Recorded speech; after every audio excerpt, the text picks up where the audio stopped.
बाद में आपने देखा कि मेघना अपने आप को एक राजकुमारी बने महल में देखती है और फिर कोई पीछे से उसके कंधे पर हाथ रखता है। तभी वो चीखती हुई नींद से जाग उठती है। अब आ गए। आह! अरे क्या हुआ मेघना? मेघना की सांसें तेज तेज चल रही थी। उसके माथे पर पसीना आ गया था। कुछ बोल तो, क्या हुआ? बहुत ही अजीब सपना देखा यार। देख, मुझे लगता है तो इस गांव की झूठ मूठ की हिस्ट्री के बारे में ज्यादा ही सोच रही है। हम लोग बस मृत्युंजय अमृत का सैंपल लेते हैं और निकलते हैं यहाँ से, ठीक है? इस पर मेघना ने हल्के से हाँ में सर हिलाया। लेकिन सच कहा जाए तो असल में वो अपने साथ हो रही और इस गांव में घट रही हर एक घटना का रहस्य जानना चाहते थे। सुबह सुबह चीखना चिल्लाना बंद करो और दोनों हाथ मुंह धोकर नाश्ते के लिए आ जाओ। ये कहकर ठकुराइन वहां से चली गई। ये औरत बहुत ही खड़ूस है। एक बार हमारा काम हो जाए, इस गांव को मुड़कर भी नहीं देखना मुझे। ये दोनों फ्रेश होकर नाश्ता करने पहुंचे तो अनुज ने उठकर मेघना के लिए चेयर पुल अप की। आओ मेघना बैठो। ये देखकर ठकुराइन ने मुंह बना लिया और इन सभी ने मिलकर नाश्ता किया। अनुज बेटा, तुम जल्दी से हमारे साथ चलो, हमें तांत्रिक महाराज को लेने के लिए जाना है। ठीक है पिताजी। ये कहकर मुखिया ने इशिता और मेघना की तरफ देखा। बच्चियों, तुम दोनों बाहर नहीं जाना, ठीक है? हो सके तो ठकुराइन का काम में हाथ बटा देना। जी अंकल, आप फिक्र मत कीजिए, हम घर में ही रहेंगे।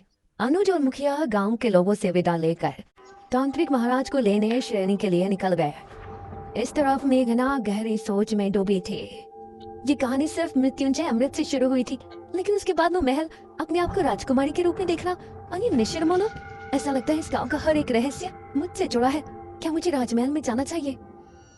करीब 6 घंटे के सफर के बाद मुखिया और अनुज तांत्रिक महाराज के आश्रम पहुंचे, जहां उनका एक शिष्य बैठा हुआ था। प्रणाम। जी प्रणाम। तांत्रिक महाराज कहाँ है? अभी कुछ देर पहले आते तो उनसे भेंट हो जाती। महाराज अभी कुछ क्षण पहले ही बेरमपुर गांव के लिए निकल गए थे। यह सुनकर मुखिया और अनुज हैरान रह गए। हमारे गांव? हम तो महाराज को लेने के लिए आए थे। हमारे आने से पहले ही वो कैसे निकल गए? उन्हें किसने सूचना दी कि हमें उनकी जरूरत है? बाबा का अपने हर एक शिष्य से गहरा संबंध है। उनको दूर बैठे ही उनके बारे में सब कुछ पता चल जाता है। धन्य हो तांत्रिक महाराज। इसका मतलब है कि उनको पहले ही आभास हो गया था कि छोटे तांत्रिक की मृत्यु हो गई है, इसीलिए वो हमारे गांव के लिए निकल गए। पिताजी, अब हमें भी चलना चाहिए। तांत्रिक महाराज तो हमसे पहले गांव पहुंच जाएंगे। हाँ बेटा, चलो। धन्यवाद। अनुज और मुखिया उसी समय वापस गांव आने के लिए निकल गए। इसी तरह दोनों का सफर में ही दिन गुजर गया। इस तरफ शाम होने पर गांव में डर का माहौल छा गया। सभी लोग चौक पर जमा हुए गांव के मुख्य द्वार की तरफ ही देख रहे थे। हे भगवान, मुखिया जी कहाँ रह गए? रात हो गई है, कहीं निशिर मोलो ना आ जाए।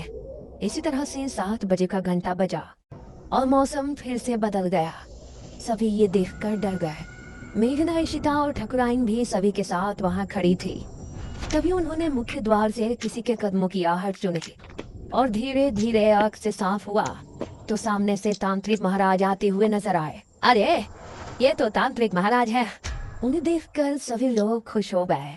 तांत्रिक महाराज की जय हो, तांत्रिक महाराज की जय हो। सभी ने तांत्रिक महाराज के आगे हाथ जोड़कर नमन किया।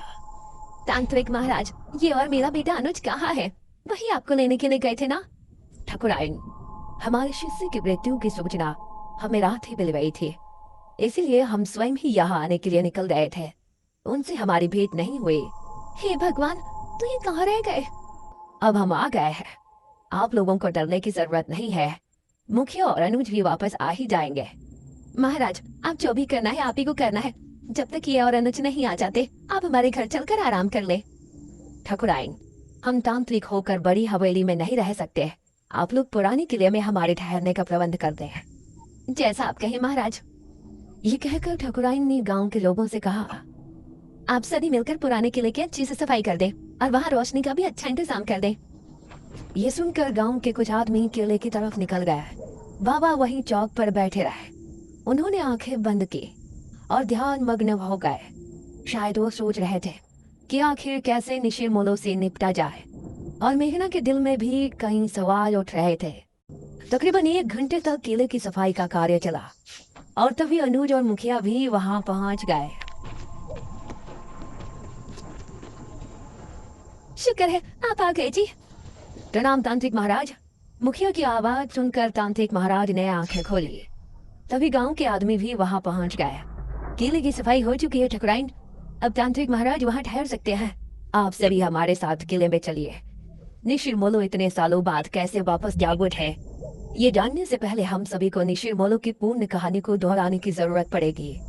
अब सभी लोग मिलकर किले में पहुंचे। तांत्रिक महाराज एक ऊंचे टीले पर बैठे थे। किले में हर तरफ कहीं दीपक और दीवारों पर मशाले लगे थे जो वहां रोशनी उत्पन्न कर रही थी। मेघना तांत्रिक महाराज को बड़े गौर से देख रही थी क्योंकि निशिर मोलो के बारे में जानने की उसकी उत्सुकता भी बढ़ रही थी। ये बात सन 1626 की है। उस समय हमारे नगर में महाराज विश्वजीत का शासन था। विश्वजीत की रानी का देहांत हो गया था और उनकी एक राजकुमारी थी, राजकुमारी मेघालय। महाराज, नगर में फैली महामारी अब और बढ़ चुकी है।